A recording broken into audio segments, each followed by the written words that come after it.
Hello, everyone, and thank you for joining me for another restful episode of true, scary stories to help you fall asleep. Today, we're going to be reading true Thanksgiving horror stories. I hope you enjoy them. So without further ado, lay back, relax, and enjoy these true, scary stories.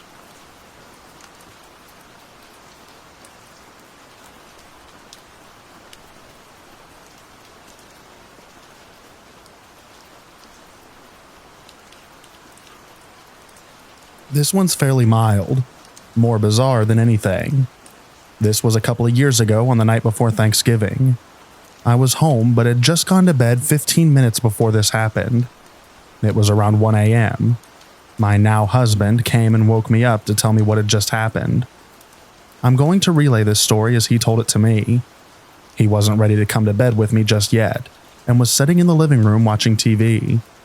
He heard the front doorknob moving because someone was trying to come in. No knock or anything, just literally tried to come in. Our door was locked, so the person was unsuccessful. He peeked out the window, saw a silhouette, and after they'd walked about halfway down our walkway, he opened the door slightly. It was a young, maybe early 20s girl. He said something along the lines of, "Hello, do you need help?" She turned around to look at him and completely fell and busted her butt. It was icy out. She seemed quite possibly drunk, not talking clearly and unsteady. She said she was okay and said, "Oh, this isn't my grandma's house," and didn't say anything else and proceeded to walk away. A couple of reasons why this was so strange. Our house is my grandparents' former house and had been there since it was built in 1960. As in, it's not like we just moved in and this was her grandma's house a few months earlier, and in her drunken state she just forgot or something. She just tried to walk right in. This baffles me, because if our door had been unlocked, she would have walked into a stranger's house at 1 a.m. This could be very dangerous in multiple ways. This wasn't the case, but she could have walked into someone's house who would have harmed her. Amongst other bad ways this could have played out. We know our neighbors pretty well, and this wouldn't have been any one of the closest ones. The next few houses, either the ages don't match up or the couples don't have kids. So it's not like she was just one house off or something. Just the whole thing was very strange.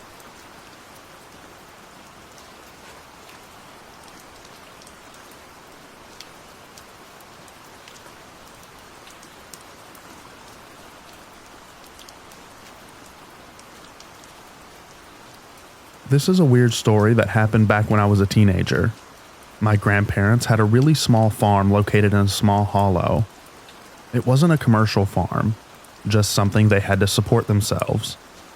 However, when they got older and it was more difficult for them to maintain the farm, they quit using the barn. It just sort of sat there and was used as a storage area mainly. Every Thanksgiving and Christmas, we would go to our grandparents' house. This story takes place on Thanksgiving. I was 15 years old, and that's the age where I began to not enjoy hanging out with the adults in the family anymore. Suddenly, listening to the stories of when I was a kid or when my parents were kids was just not that entertaining anymore. We had Thanksgiving dinner early.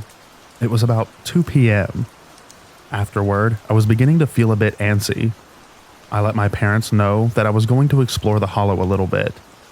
It had been a while since I had done so. I didn't even think of asking my younger brother and sister if they wanted to go. It was fine because, honestly, I felt like being by myself. I knew that I didn't really have a lot of time to explore before it got dark. So I set out and made sure that I knew how far I could go and still get back before the sun had set.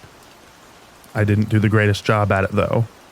If you've ever been out exploring the woods, you might probably know what I mean. You can easily get fascinated with the woods and hills and lose track of time.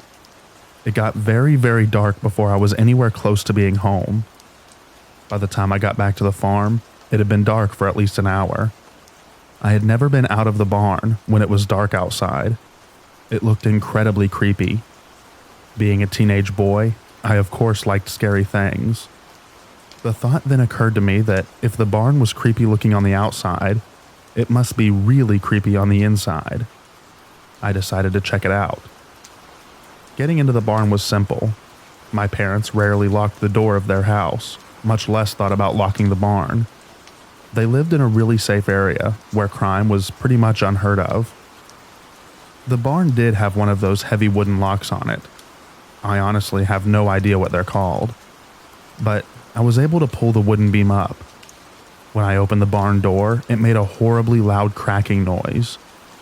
I knew my parents had likely not been in the barn for years, so I was surprised that I was able to get the door open at all. I figured the hinges had to be nearly rusted shut. As I mentioned, the barn was old, and even when it was in use, my grandparents would only have been in it during the day, so there was no light. Thank God that I live in the area of smartphones though, because I, of course, had a flashlight on my smartphone. I turned on the flashlight and just marveled at the creepiness. If dark is creepy, then just a minor amount of light is much creepier. I was fascinated by all of the tools. So many sharp implements. Most of them were hanging up. However, there was a small hatchet lying on a workbench. It was discolored, and upon closer inspection, I realized that it was coated in dry blood. I don't know much about slaughtering animals, but I knew that my grandparents used to do it often. Chickens and pigs and stuff. So I figured that the hatchet was used for that purpose, and they just never cleaned it. The barn had a loft that was filled with hay. I decided to climb the ladder and check it out. When I was shining the light around, it reflected off of something buried in the hay. I was wondering if it was another tool or something and decided to check it out. Going over to it, I began moving the hay. I screamed when the empty eye sockets of a long dead corpse were staring directly at me. I fell backwards and nearly fell off of the loft. I quickly climbed down the ladder and ran out of the barn without closing the door. I rushed into the house and told my parents and grandparents about what I had seen. My father, a huge man, like Hulk Hogan sized, really went out to confirm what I told him. My grandparents phoned the sheriff's office. The body had been in the loft for about 3 years. It had several hatchet wounds on it, and the police told us were caused by the hatchet that I had seen on the bench. The hatchet that I had picked up. So not only had I found a dead body, but I held an actual murder weapon in my hand.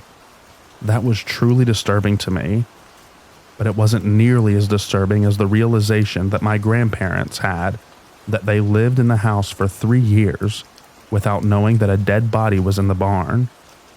No one was ever caught, and we to this day have no idea who killed that man or why.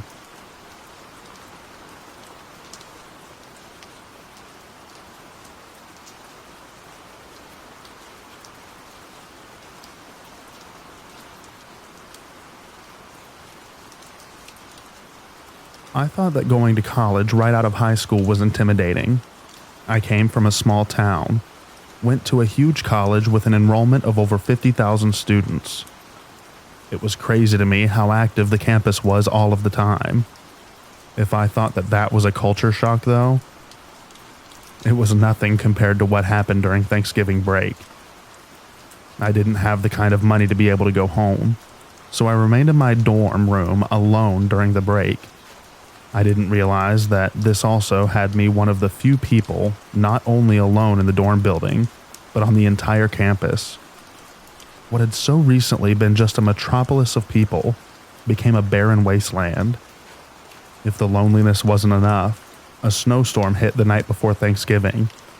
I recall waking up in the morning at about 7 a.m. and looking out across a completely barren and desolate campus. Now, I suppose this doesn't seem weird at all, but it was a complete shock to me. Honestly, I spent the entire day on Wednesday in my dorm room, looking out over the campus. I didn't really have the nerve to go out. However, I guess I began getting stir-crazy on Thanksgiving. I had gotten myself a frozen turkey dinner that I was going to make in my microwave, but I really wanted to get out. There was a Denny's on campus, so I thought that I would go and have dinner there. The dinner went fine, but I was uneasy because there was another guy in the restaurant who wouldn't stop staring at me. It made me really uncomfortable. I normally like to take my time in a restaurant, but I couldn't bring myself to do that here. So immediately after I was done, I left. Walking home, I nervously kept looking over my shoulder. It didn't take long before I noticed that the guy was following me, and he was walking faster than I was. By the time I had gotten to the dormitory doorway, he was already up the front steps.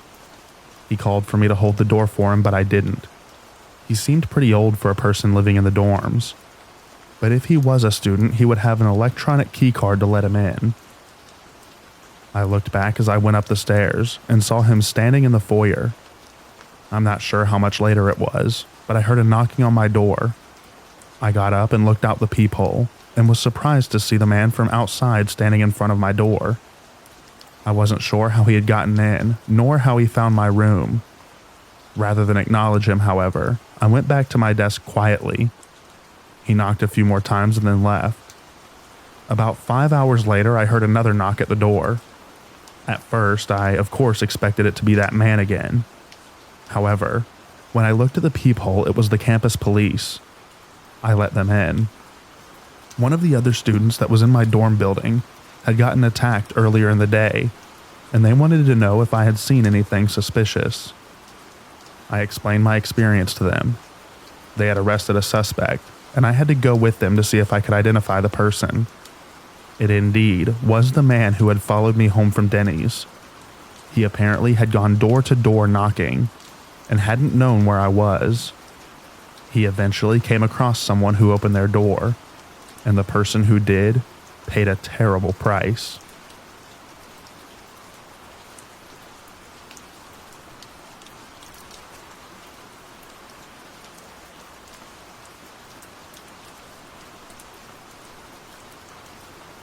I want this story to be anonymous, so I'm not even going to tell you where it happened. What I do have to tell you is that the city it happened in has a really large Thanksgiving Day parade every year. I'd never been to one of them before, but I always watched it on television. I went ahead and decided to go one year. I couldn't find anyone who wanted to go with me. None of my family or friends wanted to spend Thanksgiving standing in the cold, I guess. By the time I had gotten to the parade route, it was already packed. I was worried whether or not I would be able to see that well. I'm not particularly tall, but I was able to find a spot behind another group of people that gave me a pretty good view of the parade route. I hadn't been there very long when I noticed someone who for some reason just caught my eye. I can't say there was anything unusual about him really. He was rather big, a little unkempt, but there was just something about him. I, in fact, found myself continuously looking over at him. A few times that I was looking at the man, he caught me looking. As most people do when they're caught looking at someone, I quickly looked away each time.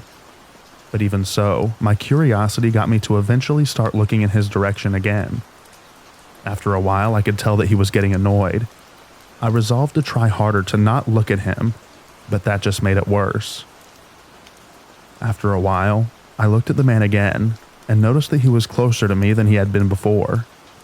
I didn't think about it at first because we were in a big crowd watching a parade. People moving around in the crowd were in no way unusual. But the more I glanced over at him, the closer and closer to me he kept moving. He was doing it casually though, making his way around other people. He was definitely coming in my direction. To test and see what he would do, I made my own way through the crowd towards the back of the sidewalk. I glanced at him and he immediately switched course to keep coming towards me. I was convinced that he was coming at me, and I was mildly alarmed. However, I kept telling myself that it wasn't anything to worry about. I was in at a parade with thousands of people. If the guy was going to try and hurt me, he would get caught pretty quickly. I guess that's the problem with assumptions though. They really don't take all possible scenarios into account. The man did make his way over. There was only one person separating us when he stopped and went back to looking at the parade. I relaxed a bit, but when the man separating us moved, the guy moved up against me. I was about to move before I felt something sharp against my back. He had a knife, and probably because we were in a big crowd, he was able to hide the fact that he was holding it up against my back. To any bystanders, he looked like a normal guy in a crowd watching the parade. He asked me why I was staring at him over and over. I was too scared to speak at first, but when he asked again and moved the knife, I apologized, telling him that I didn't mean to stare. I didn't know why I was looking at him. He told me that he didn't believe me and asked how much McMahon was paying me. I had no idea what he was talking about or who McMahon was, but he didn't believe me. He kept pushing on the knife and told me that I had better tell him the truth. I heard my voice crack, and I pled to the guy to leave me alone, and that I didn't know what he was talking about. I guess my words were somehow heard over the noise of the parade, because two guys looked at us and then asked the guy what he was doing. I really thought that he was going to stab me, then and there, but I guess he figured that he would never be able to do it, and then get away in this crowd. He slipped the knife away, didn't answer the two men, and took off. They didn't go after him. They just made sure that I was all right. To this day, I have no idea who McMahon was, but it doesn't matter. I've been much more careful not to stare at people, though.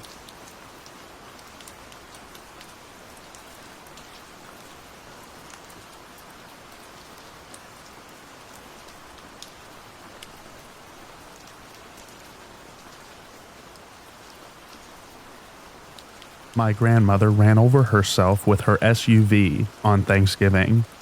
I was on my way to the festivities when it happened, so I don't know the exact details, but she was getting out food from the back of her SUV, put it in neutral instead of park, and it slowly ran her over. The craziest part is that my family, who was all inside, didn't notice until they heard a bump against the house.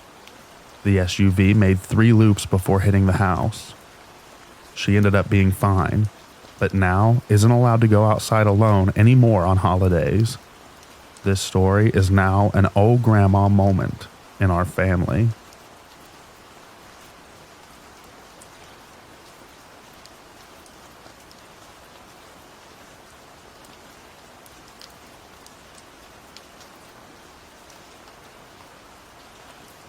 My grandparents had a new oven, and my grandmother had never made a turkey in it before.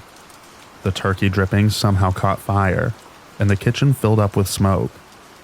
We called 911, but by the time the fire department arrived, my dad and grandfather had put out the fire. So, when the firemen arrived, there was no more fire. They were really nice and understanding. My grandmother was mortified.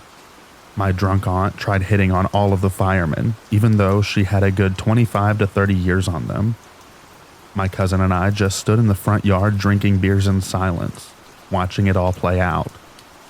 Fortunately, the turkey was fine, and dinner proceeded normally once everything settled down.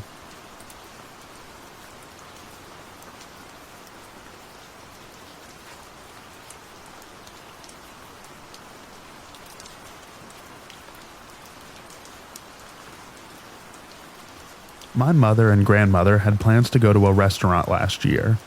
My sister convinces them to go somewhere else at the last minute. Of course, this means no reservations, but my sister is convinced that it'll be fine, and they might have to just wait a few minutes for a table. I live in another state, so I get to experience all of this from a distance.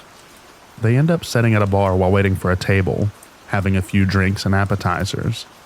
After the second round of martinis, my mother looks over, and my grandmother is leaning back in her chair, completely limp and unresponsive. Everyone freaks out. Paramedics are called. Grandma is rushed to the ER. I'm 1,200 miles away when my mother calls to tell me what happened. At this point, Grandma is at the ER still unresponsive. Crazy low blood pressure and high heart rate. I'm ready to book plane tickets and rush to the airport when Mom calls back. Don't worry, everything's okay. Your grandmother just got drunk. Her blood test came back completely normal, except with a blood alcohol content of 0.24, 3 times the legal limit. She was awake now, so I got to talk to her, and she was crying. "I'm so sorry. I've ruined Thanksgiving." I assured her that she hasn't ruined Thanksgiving, and that everyone is just happy that she's okay. So, my grandma is 90 years old, about 4'8" and 100 pounds. She hadn't eaten anything all day because she knew that they were having a big dinner. She also ordered another martini while no one was looking. So, the second martini was actually her third. This turned into the perfect storm of really drunk grandma.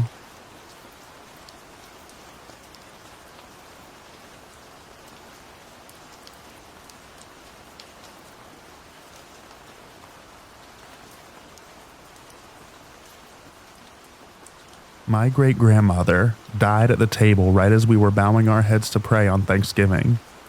She had been slowly dwindling in health, so the whole family gathered together figuring that it was her last Thanksgiving. Little did we know how right we are. Her kids, and their kids' family she hasn't seen in years. About 20 people all gathered around with her pushing up in her recliner. Food is stuffed on the table, and we bow our heads to pray. She was devoutly religious. Before we dig in, as we raise our heads and open our eyes, we find great-grandma slumped over, tongue lolling out dead. As someone started compressions and another person called an ambulance, my youngest cousin dug into her meal completely unaffected by the dead body. Anyways, a nice memory for Thanksgiving every year.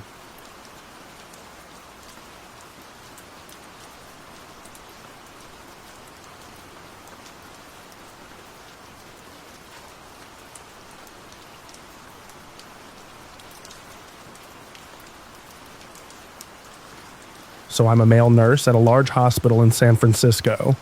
I work in the ER, and as is custom Thanksgiving night, it was very busy. Now my wife is also a nurse for the same hospital she works in labor and delivery.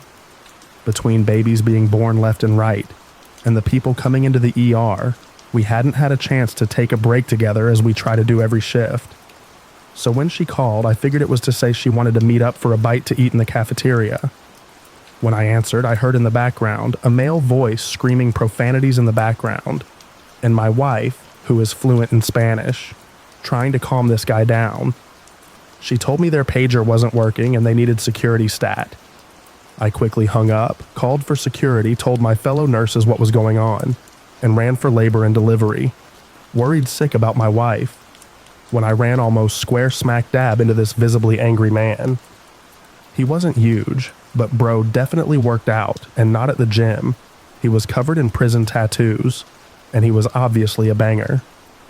I work out regularly, but I knew this guy could kick my ass. He looked at me, gave me this sick grin, and started heading towards me, sprouting off in Spanish.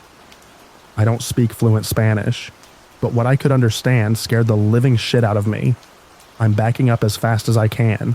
I start buzzing the door to the ER frantically for them to let me in. This guy's literally a foot away from me, and the door opens and I'm pulled into safety by a doctor. Gangbanger punches the door a few times, makes a dragging sign across his throat while grinning at us both. Next thing I know, the police rush into the corridor he's in, and it takes 2 security officers and 2 cops to subdue this dude. I finally make it to my wife, who thankfully was shaken up but unhurt. She explained to me what happened. A young girl only 14 came in, high fever, vomiting, distended belly. The banger claimed he was her brother and they needed to cut her open to get her baby. They did an ultrasound, and to their horror they realized she wasn't pregnant. She had bags of drugs in her stomach. It's very common for drug mules to bring over young women from Mexico carrying drugs that way. Homeboy freaked out when they informed him his sister needed emergency surgery. And no, he wasn't getting his drugs. Thankfully, the girl survived. But the sad thing is, she will be going to most likely be deported once she recovers. So gangbanger who wants to kill me, let's never meet again.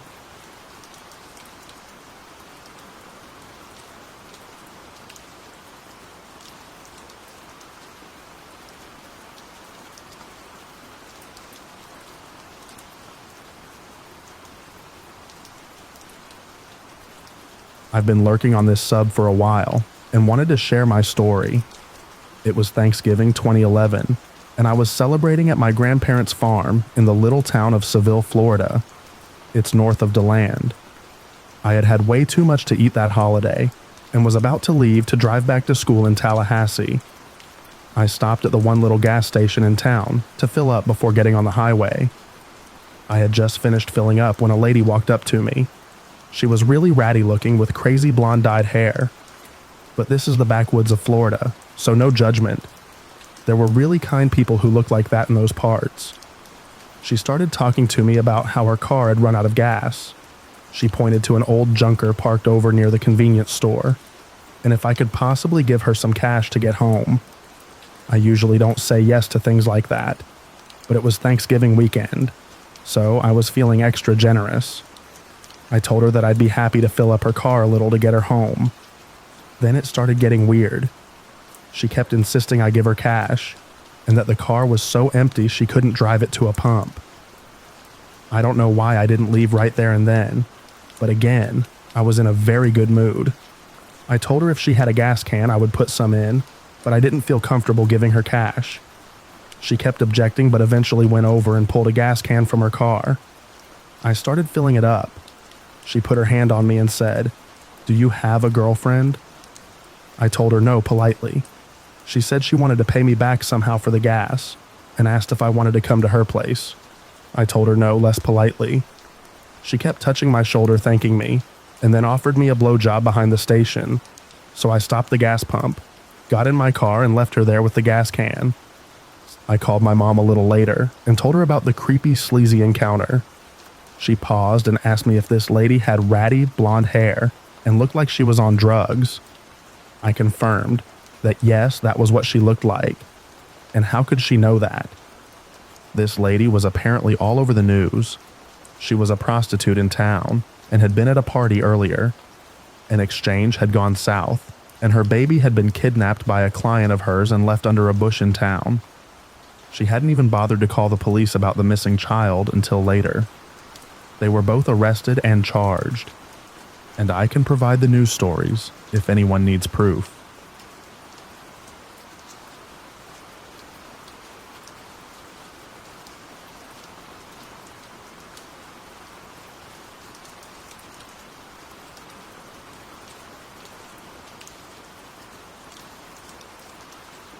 My friend Connor has a girlfriend who lives a few hours away, and her mom reads all her texts, so they generally stick to Skype.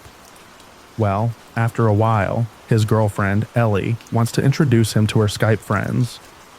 This is a group of people who met in various places across the internet, who have those awful chats you can't keep up with.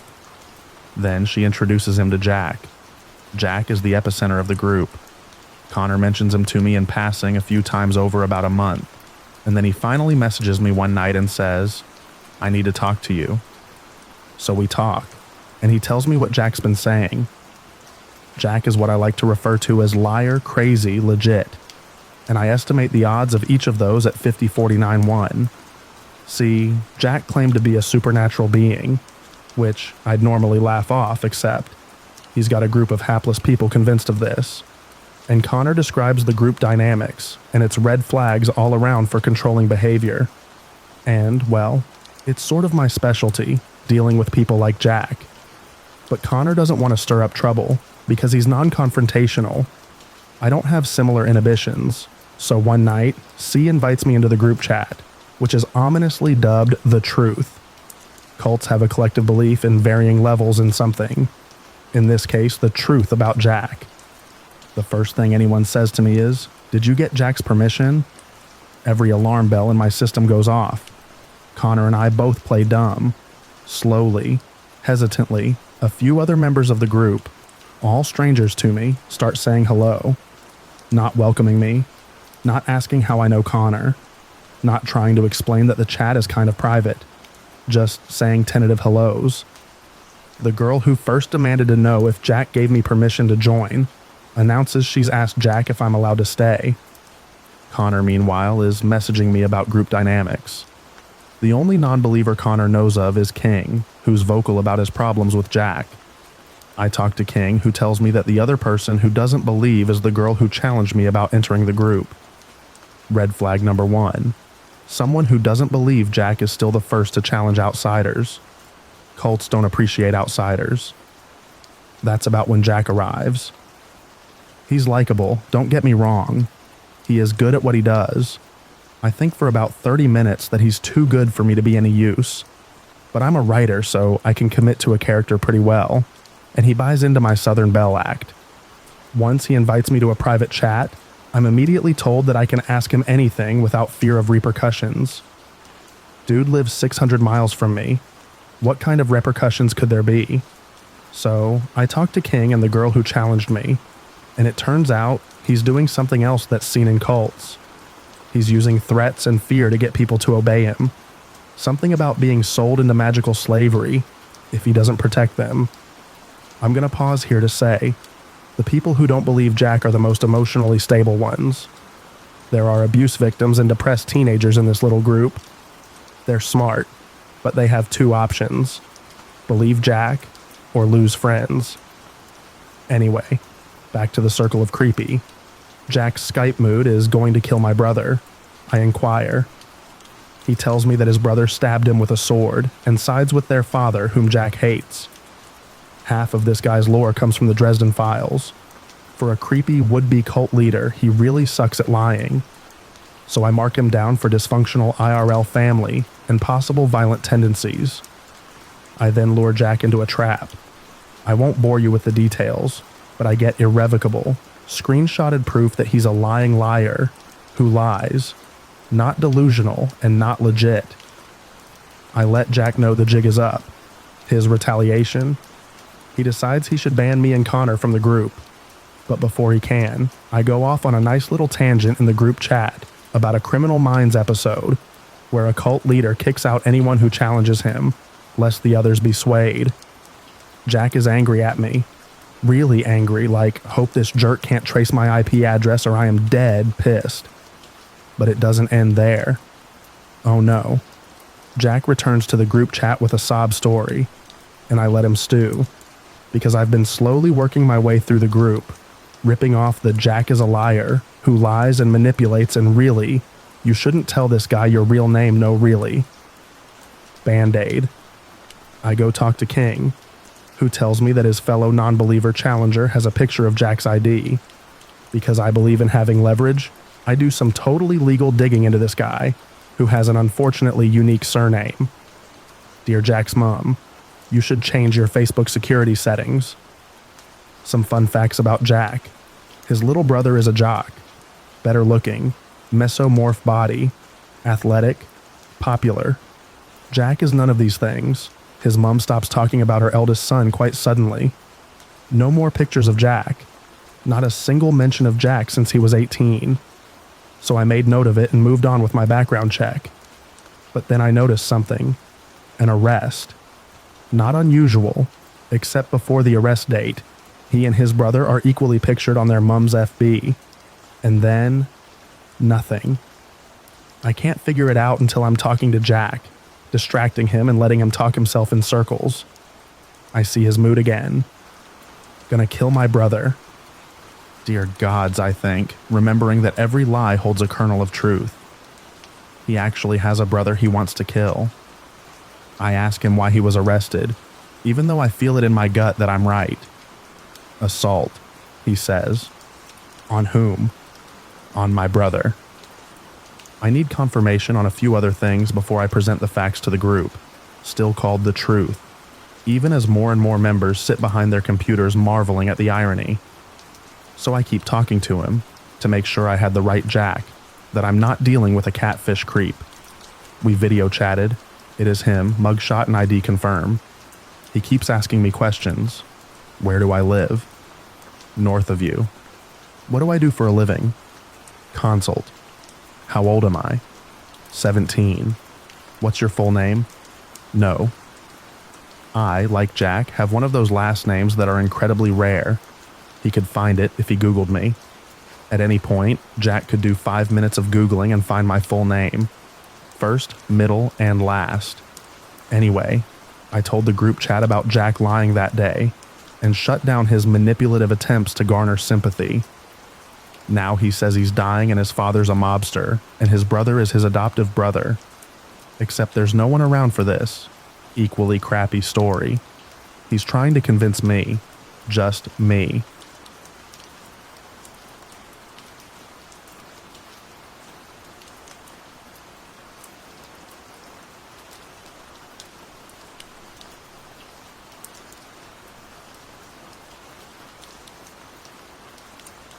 I'm 30 years old, female, and a current student in nursing. 2020 Thanksgiving went from exciting to creepy for me. It started off with me passing an exam at 86%, spending a pre-Thanksgiving with my boyfriend and his family. He was leaving for a CAL FIRE base. This particular night before Thanksgiving, I spent at my brother's house. I left for home around 8 a.m. I woke up exhausted, but my mental state turned manic. I was awake and wanting to get my sister a surprise gift for me and her kids. Because she hadn't replied, in my manic state, I decided to go to her house. The day was fun, a lot of food, booze, and dancing. I loved it. Around 6 p.m., I planned my trip out to my boyfriend's temp house. We got into a bit of an argument, as I told him since it was a 3-hour drive, I'd start out around 1 a.m. He did not agree with this, as he thought it would be too late in darkroom travel to a rural area, which prompted me to remind him I am grown. Mistake.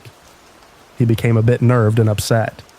However, later we agreed on my arrival. The festive went on at my sister's. Alcohol fun, Thanksgiving family pictures, and food. Around 11 p.m., I decided to take a nap. However, my manic brain thought to shower. Due to me needing help with running the shower and attempts to fix my hair, I ended up laying down around midnight.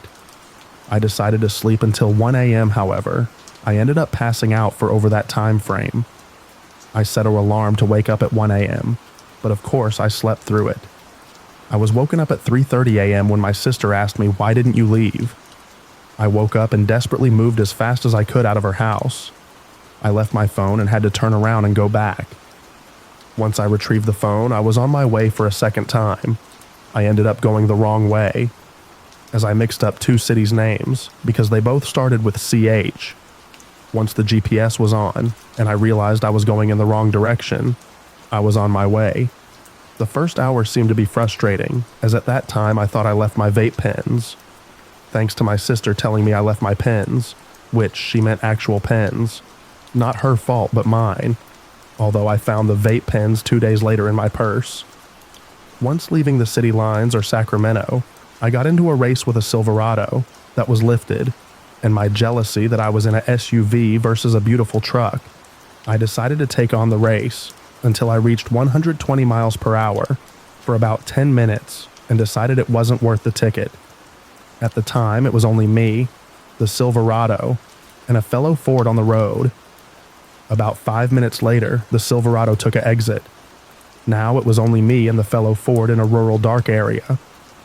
During the drive, I noticed the Ford was on the side of me, and at one point seemed to be close enough on my right side to swipe me. Due to my blindness in the dark, I was more so focused on making it safely, and not focused on the car that seemed to even cut off other cars to be on the side of me. This was only a 2-lane road in one direction, so you can understand why it wasn't a bother. We made it to a small town that meant taking a major street for about 3-5 miles, going through stoplights. At one point, I thought, I hate when people are too close to me. It was annoying to me, but after 2 lights the fellow Ford turned off, and I felt a bit childish for even caring. 2 to 3 lights down as I made it through the green light, I noticed a car turning onto the street, and being attentive, I noticed the car.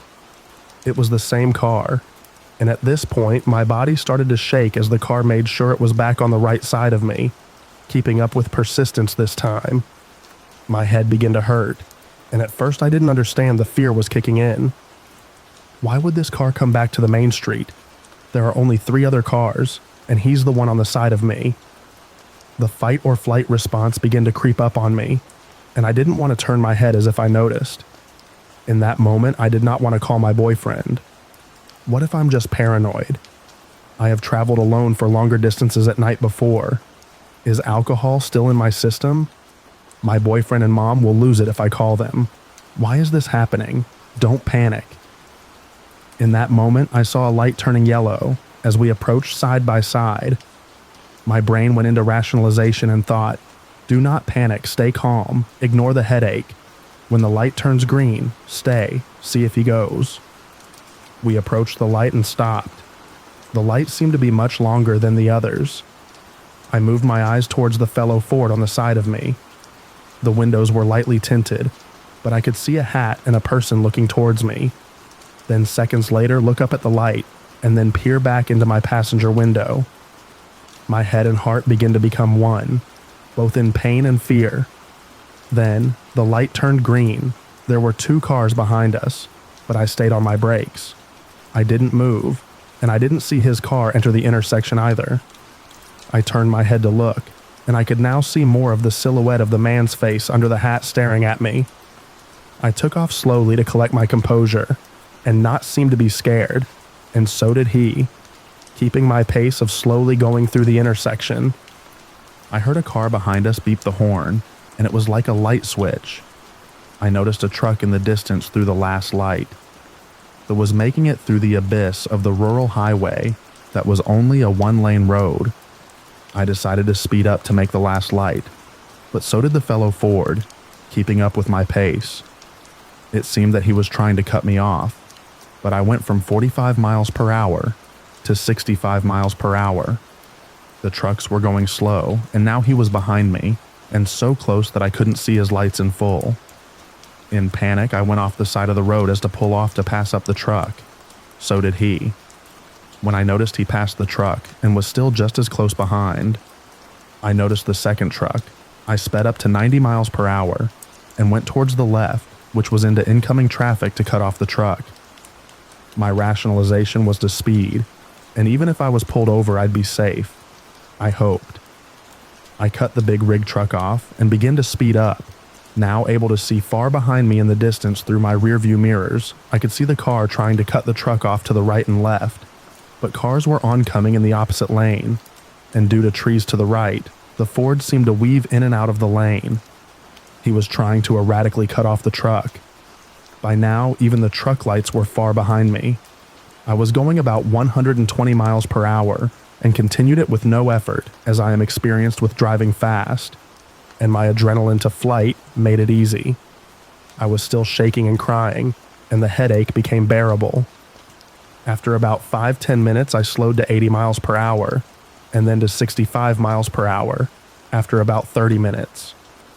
An hour later, I stopped at a store that appeared to have many customers, which prompted me to stop, as I was paranoid and couldn't be 100% sure the fellow Ford wasn't near me. I went into the store to grab food and coffee, but my appetite was gone, so I decided on coffee and a smoke. Walking into the store, I saw both customers and employees give me a wide-eye look, followed with a look of sorrow, which made me feel embarrassed. I was shaking and my makeup had run all over my face from the crying, and I'm sure I looked like I was coming down off of drugs from the fact that my sympathetic nerve was transferring. It's hard work over to the parasympathetic nerve. I was coming down off the adrenaline. I went to pay for my coffee and request smokes, but the shaking made it hard for me to enter my PIN for my debit card. I had to try 3 times. Back to the car, I went in fear. My head pounded into my ears. I hoped some tobacco would calm me. The smoke seemed to help calm me down slightly, but the shaking and headache persisted in a bearable manner. The sun was coming up and I was almost there. I was still shaking and still upset and crying on and off. Of course, when I made it to my boyfriend's, he could sense it and was able to get the truth out of me. I could see he was upset, but he tried to console me with a hug and kiss and encouraging rest so I could calm down. It was hard to study that day. The headache persisted, and I stayed in bed. My boyfriend made the decision of me not taking any more late-night drives, and even made sure I stayed in his dwellings until he was off and with me. It's days later and it's dark out, and I'm scared to go out. I wish I would have listened. 30 or not, no person, male or female, should think it's okay to drive into rural areas at night. There are crazies out there.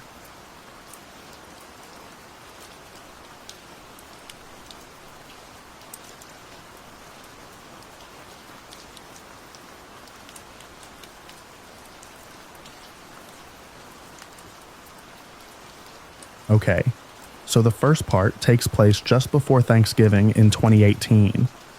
I was living at an apartment, 22 male with 2 women that are around the same age. I was taking the dog out when several large dudes with really generic junkie drug dealer face tattoos come out of the woods behind the complex and start asking me, "Hey man, what's up with these apartments?" I replied, "I don't know what you mean. People live in them. They've got wood floors." He got crappy and asked for a number. Can't remember which one, but I don't think that number actually existed in my complex and probably wanted to find a place in the complex over. Anyway, after I tell them I can't help them, I drag my dog inside and mention what happened to my roommates who look out the window and see this. One of them says she saw them coming and going for at least a couple hours, so we dialed 911. As we are on the phone, about 4 dudes leave in a white pickup while another 2 wait with 2 women. The white pickup ends up coming right back, and then 4 cop cars follow. They're lined up, searched, drugs and guns are found, a few get arrested. Anyway, a couple days later I come back on Thanksgiving night to find my door is all dented. Thankfully it locked with a deadbolt and was a massive steel door, as my roommate was upstairs asleep. I asked her what happened to the door, and she came down and saw and was horrified. Called the police up and they did their thing and bailed. Me and my roommates are convinced that it was some of those junkies trying to mess with us for getting them busted.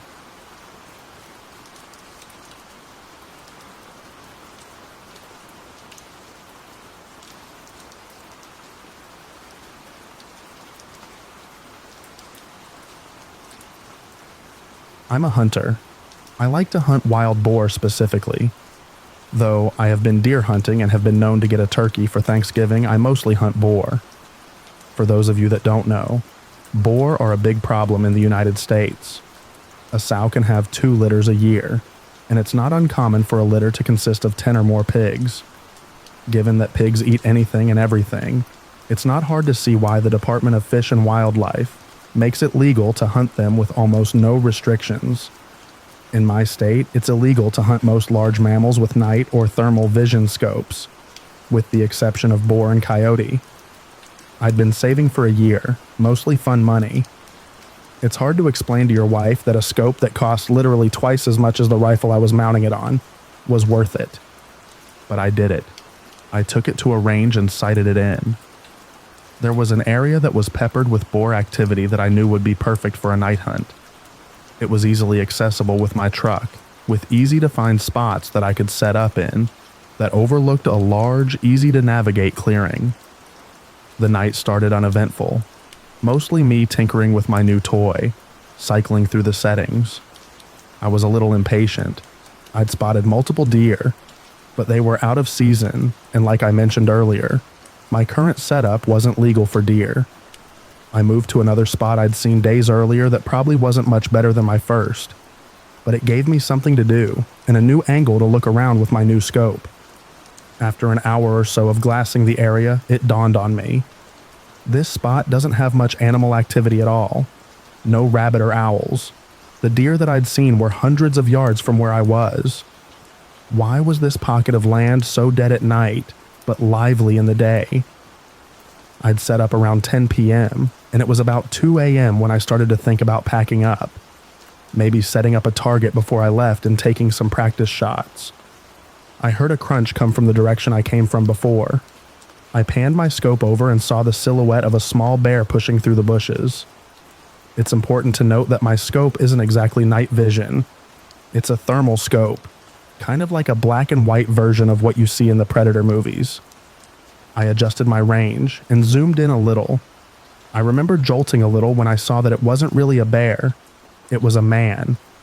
Because he was so low and hunched over, I thought I was looking at a young bear. Is that a game warden? It couldn't be. I would have seen the headlights coming up the road from where I was perched. And where could he have walked from? I was 30 miles away from anything and on public lands. I was about to call out when I adjusted my sights and noticed he was naked. No shoes, pants, or anything. I remember being disturbed by his movements, like a squirrel or something, twitchy and grabbing at the foliage, sniffing around and palming the tree. Was that my tree? The one I'd been leaning against earlier? The thought terrified me. Could he smell me? Then he did something I still have nightmares about today. He squatted and placed his hands in the dirt between his feet and stared straight up like a dog mid-howl. And I heard it. A voice coming from that direction. A very compelling female voice. "Help, I'm lost." There was a long pause, but neither of us moved a muscle. The center of my sights was trained at the dirt in front of his feet. I couldn't bring myself to aim directly at another person. It went against everything I'd been taught about firearms. Were they lost? Was this some guy that had gone crazy out here? Why was his voice so feminine? "Help, please, I can't walk," the voice called out. That's when I called bullcrap. Not only could he walk, when I first saw him, he was traversing the land with ease for a naked person. So good I mistook him for a bear. That's a trap. This guy is trying to lure me to him with a damsel in distress routine. Luckily, the lack of activity before had caused me to pack up most of my gear. I think I may have left behind a hat and a sitting pad, but I didn't give a crap in that moment. I took my eyes off him for a moment to get my pack on. I buckled my chest strap and scrambled for my rifle. To my horror, he was in the same position, but his face was staring in my direction, and I swear I saw a smile. The thermal scope has an effect that makes animals' eyes appear white. How had he heard me get up and put my gear on? He must have easily been 150 yards away. "Screw off," I screamed in that direction. He stood upright, and it hit me how tall and skinny he was. Easily 6 feet and very lean. He took a couple of long strides in my direction, and I instinctively sent a round sailing above his head into the tree line. He was freaky, but he hadn't really threatened me. What would I tell the cops? I was unwilling and unready to shoot someone. He stopped dead in his tracks and hunched down on all fours. "The next one will mess you up. Go away." He stayed on all fours, and this time I had my sights trained on the center of him. His eyes were just above the grass like a large cat or something. I was trying to stop my trembling and knew that my voice had cracked a little on that last warning. I was terrified. That standoff probably only lasted a minute or two, maybe less, but it felt like forever. In an instant, he bolted left towards the tree line opposite the road. So much for not being able to walk. I could barely keep him in my scope, he was moving so fast. He disappeared into the brush, and I sent another bullet sailing high in his direction. I racked another round and tried to pocket that mag and swap for a fresh one, but I dropped it and didn't bother looking for it. I wasn't far from my truck and I wanted to get out of there. I could hear him in the distance, yelling in this weird sound that could have been a laugh or a cry. I scrambled up the trail and arrived at my truck breathless. I tossed my gear into the cab, but kept the rifle in the passenger seat and sped off. For the longest time, I told that story from the perspective of having spotted some deranged crackhead living off the land, like some kind of caveman. I reported it to Fish and Game, but all they did was scold me for hunting at night alone. Never received an update. It wasn't until I told this story at a camping trip that my nephew told me about wendigos, rakes, and skinwalkers. My story scared the crap out of him because the spot we were camping was technically the same forest I'd seen the bastard, just 50 miles east of it. He was so spooked his mom, my cousin, had to take him home. She was really angry. I've gone down the rabbit hole one these scary stories. I'm not saying what I saw definitely was a wendigo or a skinwalker. I'm saying that if such a thing exists, I may have dodged quite the bullet that night. Or maybe it was just a tweaker being Donnie Thornberry in the middle of the night. Either way, thought I'd share.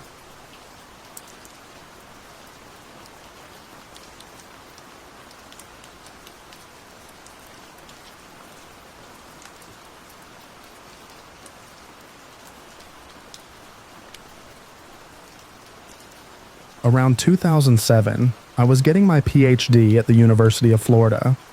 I, 30-ish F, lived in Gainesville in a condo that I owned by myself. I had a friend who was walking across the United States. We'll call him Captain. Captain decided to spend the winter at my house, so we got a mutual friend to drive him from Alabama, where he had last stopped walking, to my house in Gainesville. We had a pleasant Thanksgiving, and then Captain just kind of chilled at my house for the next several months. It wasn't too big of a deal because I was mostly staying at my boyfriend's house, but it was a little bit much. When it was time for him to get back to walking, he asked if I would drive him back to the exact location he had left in Alabama. Looking forward to having my house back, I agreed to drive him one day when I was out of school. I don't remember what route we took or where it was, but I remember that the drive wasn't that long, relativity speaking. It seems like it should have been, but I guess it was about 5 to 6 hours, one way.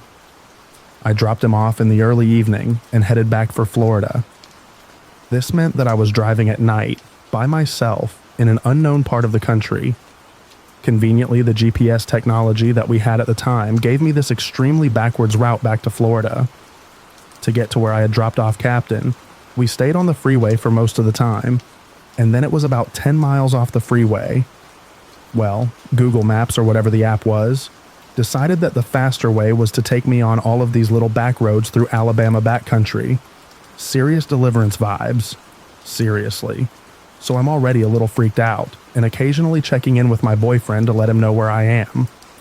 I've driven at night alone tons, but my history with respect to strangers has made me hypervigilant. At some point, I became aware that there was a car behind me.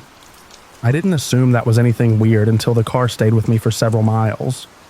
Again, I just shoved it off to maybe Google Maps, giving them the same weird route. But because I was paying attention to the car behind me, I didn't notice when I pulled through some small town that I was taking a left at the wrong intersection.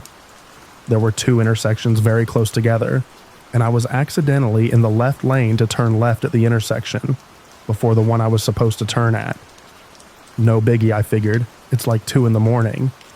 So when the light changed, I drove straight through the intersection and took a left at the next intersection. The car behind me did the same thing. I realized at that point that I was definitely being followed. I immediately called my boyfriend and asked him to look up the non-emergency police number for the area where I was. I tried to give him my nearest location, but like any dude who has never been the victim of any kind of assault, he thought I was overreacting. He was in the middle of something and therefore didn't look up the number for me.